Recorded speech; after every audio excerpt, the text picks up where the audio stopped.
बता बुड्ढे, तुझे याद आया कि नहीं कि मैं ही तेरा बेटा हूँ? मुझे कुछ याद नहीं आ रहा। एक तो इस बुड्ढे की भूलने की आदत, हर 2 मिनट में चीजें भूल जाता है। पर तुम दोनों मुझे बेल्ट से मार क्यों रहे हो? पापा जी, देखो हमने आपको कब मारा? हमारे हाथ में बेल्ट का है।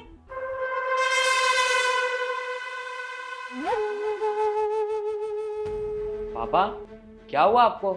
हमारे पास तो कोई बेल्ट ही नहीं है, और भला हम आपको क्यों मारेंगे?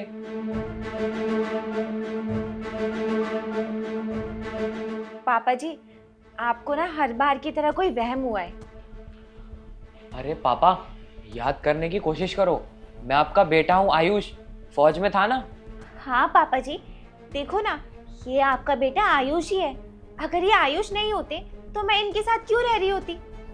हाँ, मेरे बेटे का नाम आयुष ही तो है।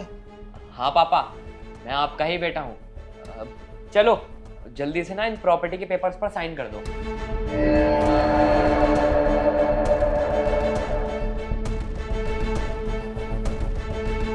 अरे बेटा, साइन क्यों?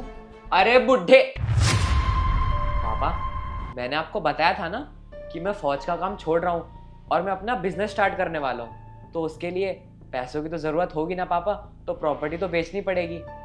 और पापा, जब प्रॉपर्टी बेचेंगे तभी तो मेरे पास काम करने के लिए पैसे आएंगे, तभी तो मैं अपना बिजनेस स्टार्ट करूँगा पापा। हाँ, तू ठीक कह रहा है। मैं साइन कर देता हूँ।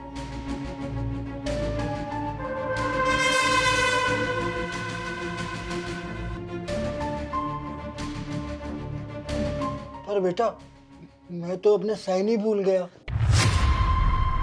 अबे बुड्ढे, तेरे को अपने साइन याद नहीं है?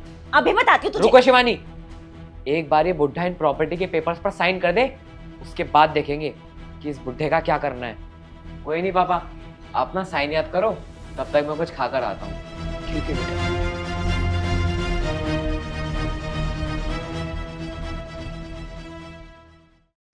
यार शिवानी, कब तक मुझे फौजी के कपड़े पहनने पड़ेंगे? यार इन कपड़ों में परेशान हो गया हूँ मैं। क्या बताऊं यार, लेकिन तुम्हें ये कपड़े तब तक पहन कर रखने पड़ेंगे जब तक वो बुढ़ा प्रॉपर्टी के पेपर्स पर साइन ना कर दे। और उस बुढ़े को कम से कम ये तो याद है ना कि उसका बेटा फौज में है। इसीलिए तुम्हें ये ड्रेस पहनकर उसे यकीन दिलाना पड़ेगा कि तुम ही उसके बेटे हो, तभी वो प्रॉपर्टी के पेपर्स पर साइन करेगा। एक तो वो बुड्ढा अपने साइन भी भूल गया। बेटा तू आराम से, धीरे धीरे बोलो। आयुष बेटा, मुझे लग ही रहा था कि वो मेरा बेटा नहीं है। भला ऐसा कैसे हो सकता है कि कोई बाप अपने बेटे की शक्ल भूल जाए? मैंने बहू से भी कहा था, लेकिन वो मेरी बात मान ही नहीं रही थी। तू तो ठीक है ना बेटा? पापा, मैं बिल्कुल ठीक हूँ। आप बताओगे मुझे कि ये सब कब से चल रहा है, और वो लड़का कौन था? बेटा, बहू रोज विश्वास दिलाती है कि वही तेरा बेटा है, और दोनों मिलकर ना मुझ पर दबाव डालते हैं कि प्रॉपर्टी के पेपर पर साइन कर दो। बेटा, वो दोनों मुझे रोज मिलकर मारते हैं, और मैं उनसे कहता हूँ कि तुम दोनों मुझे क्यों मार रहे हो, तो वो कहते हैं कि हमने तुझे मारा ही नहीं।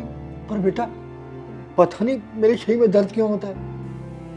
अच्छा, ऐसी बात है पापा। आयुष, तो फिक्र मत कर, उनको तो मैं सबक सिखाऊंगा। शिवा, अब तक तो उस बुढ़े को साइन याद आ गए होंगे। चलो देखकर आते हैं। पापा, साइन याद आए कि नहीं? साइन? कौन सा साइन? शिवानी, इस बुड्ढे का ना अब बहुत ज्यादा हो गया है। अब मैं इसे तब तक मारूंगा जब तक ये प्रॉपर्टी के पेपर्स पर साइन नहीं कर देता।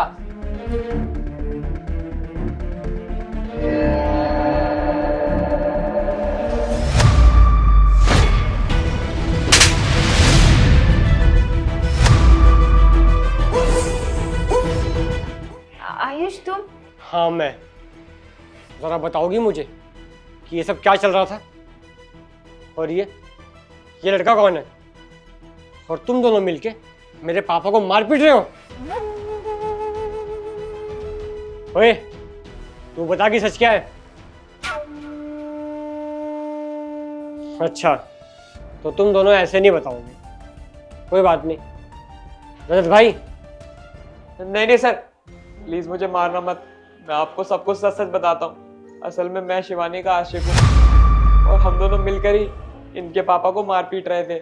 और ये वर्दी, मैं तो बस फौजी होने का नाटक कर रहा था ताकि आपके पापा को यकीन दिला सकूं कि मैं ही उनका असली बेटा हूं। और हम दोनों मिलकर ही आपके पापा से ज़बरदस्ती प्रॉपर्टी के पेपर पर साइन करवा रहे थे ताकि शिवानी आपको डिवोर्स दे दे और फिर हम दोनों साथ में खुशी खुशी रहें।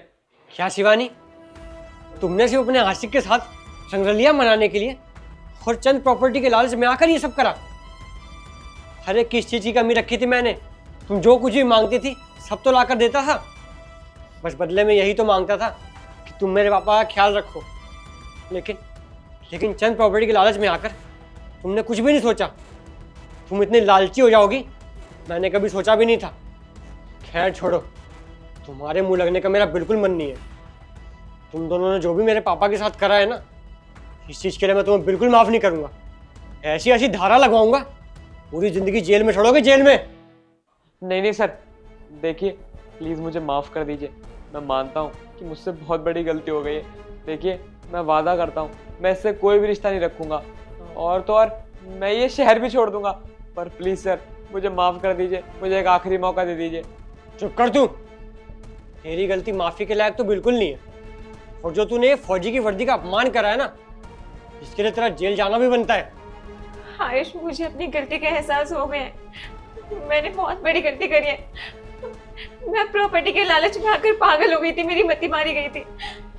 मेरे को इसने भड़काया था, इसके बहकावे में आ गई थी मैं। पर मैं तुमसे वादा करती हूँ आज के बाद ऐसी गलती कभी नहीं करूंगी। प्लीज मुझे माफ कर दो, एक आखिरी मौका दे दो। बंद करो अपना ये ड्रामा।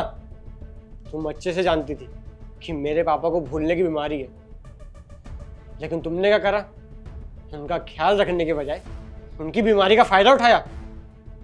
नहीं, तुम माफी के लायक बिल्कुल नहीं हो। रजत भाई, अब इन दोनों से तुम अपने तरीके से निपटो।